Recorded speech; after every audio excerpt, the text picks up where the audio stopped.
मैं आपको आज श्यामा प्रसाद मुखर्जी, जो कि हमारे देश के महान नेता और विद्वान हुए, उनके बारे में संक्षिप्त में उनका जीवन परिचय देना चाहूँगा।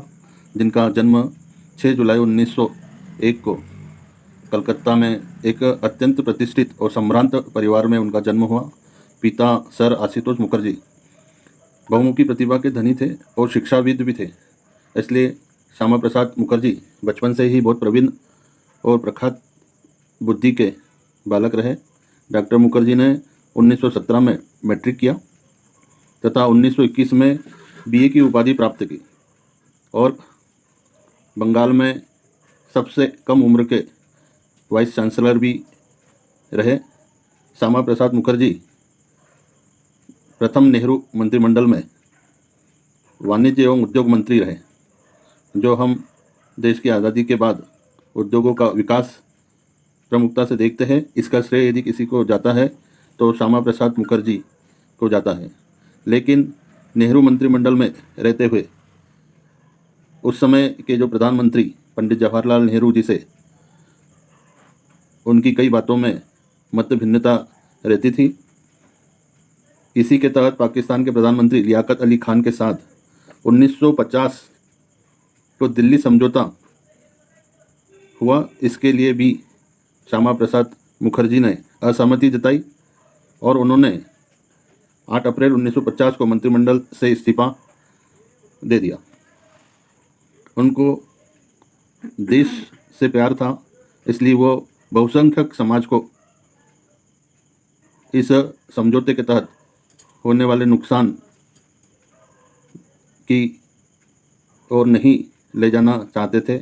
इसलिए लियाकत अली समझौते का विरोध करते हुए उन्होंने इस्तीफा दिया और उसके बाद श्यामा प्रसाद मुखर्जी देशभक्ति से ओतप्रोत थे।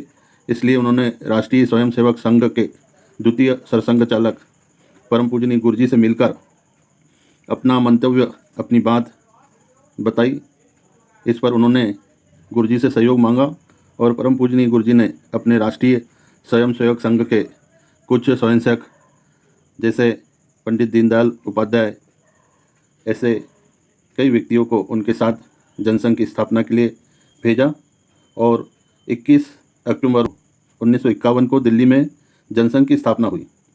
जो जनसंघ 1951 से 77 तक अस्तित्व में रहा। श्यामा प्रसाद मुखर्जी देशभक्त थे और देश की अखंडता के लिए हमेशा चिंतित रहे। कश्मीर मुद्दा उनको हमेशा अखटता था, इसलिए वो नहीं चाहते थे कि एक ही देश में 2 झंडे हो और 2 निशान हो और 2 संविधान हो। इसलिए वो इसका विरोध करते रहे और कश्मीर जो अधिकृत पाकिस्तान को दिया था उसका विलय भी वो भारत में चाहते थे। इसके लिए उन्होंने प्रयास अपने प्रारंभ किए। इसके लिए उन्होंने जम्मू की प्रजा परिषद पार्टी के साथ मिलकर आंदोलन छेड़ दिया।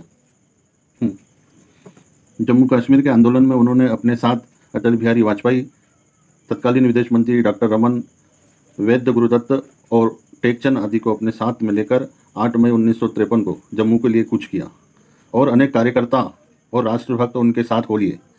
इससे जम्मू कश्मीर की सरकार और केंद्र की नेहरू की सरकार की बहुत फजीती होने लगी, जिसमें उन्होंने इस आंदोलन को कुचलने के लिए भरसक प्रयास किए। अंततः जैसे ही डॉक्टर श्यामा प्रसाद मुखर्जी एवं उनके साथियों ने कश्मीर की सीमा में प्रवेश करना चाहा, जम्मू कश्मीर की सरकार द्वारा उन्हें गिरफ्तार कर लिया गया।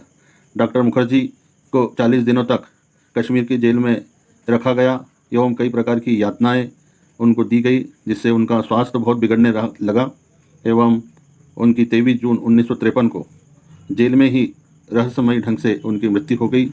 मृत्यु के कारण कई बताए जाते हैं, लेकिन सही मायने में देखा जाए तो जम्मू कश्मीर के लिए धारा 370 हटाने के लिए श्यामा प्रसाद मुखर्जी ने अपना बलिदान दे दिया।